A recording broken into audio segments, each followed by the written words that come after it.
First tonight at 6, it's now been 1 week since the shooting at the Natalie building on the St. Francis campus. A gunman killed 4 people last Wednesday before killing himself. Now, it took Tulsa police just minutes to arrive on scene. 2 News anchor Justin Fisher sat down with Tulsa Police Chief Wendell Franklin this week to discuss the department's response. It's an interview you'll only see on 2 News Oklahoma.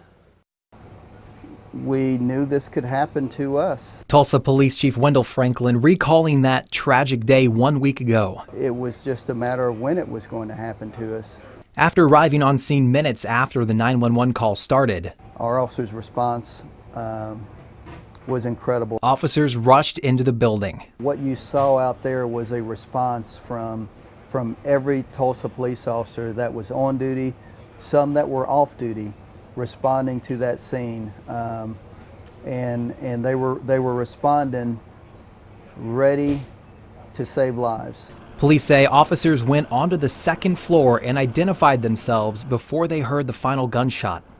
We don't know if this shooter heard our officers yelling Tulsa police as they were going down the hallway, but we know that shortly after he took his own life.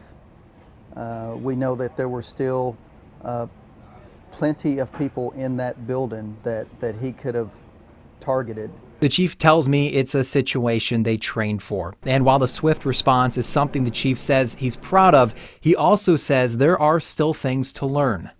What are some of the conversations that you're hearing from your officers and your fellow command members?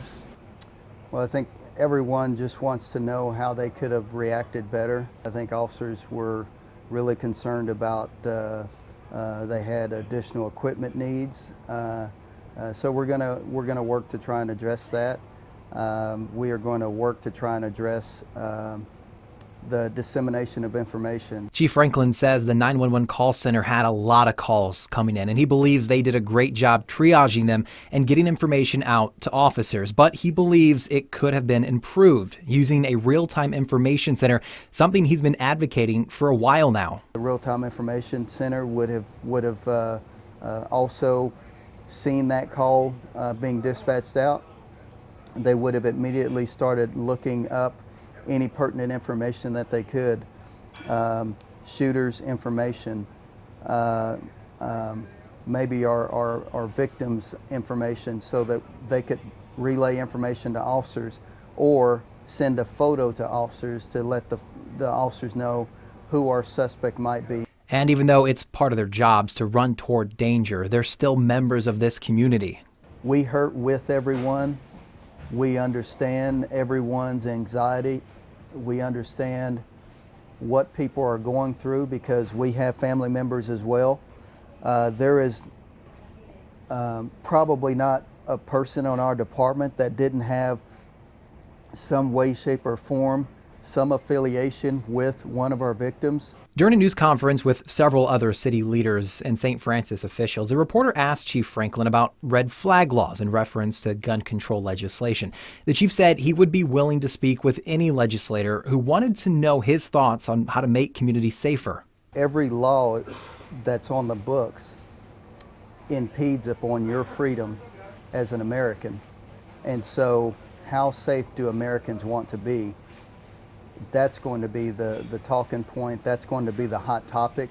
And I'm glad I'm not a lawmaker because those are very difficult to balance out.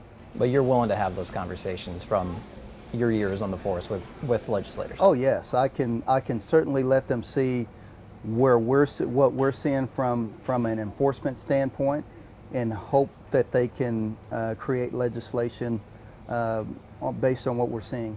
So, but just to be clear, I know we're only a week into this now, but none of them have reached out to you directly. I've had some impromptu conversations with various lawmakers, but nothing where they are moving on any legislation at this point. In Tulsa, Justin Fisher, 2 News Oklahoma. Thank you, Justin. And with the tragedy happening just a week ago and the St. Francis Tulsa Tough coming up this weekend, Justin spoke with the chief about how the department is getting ready for the crowds. You can watch that part of their conversation tomorrow morning on 2 News Oklahoma today.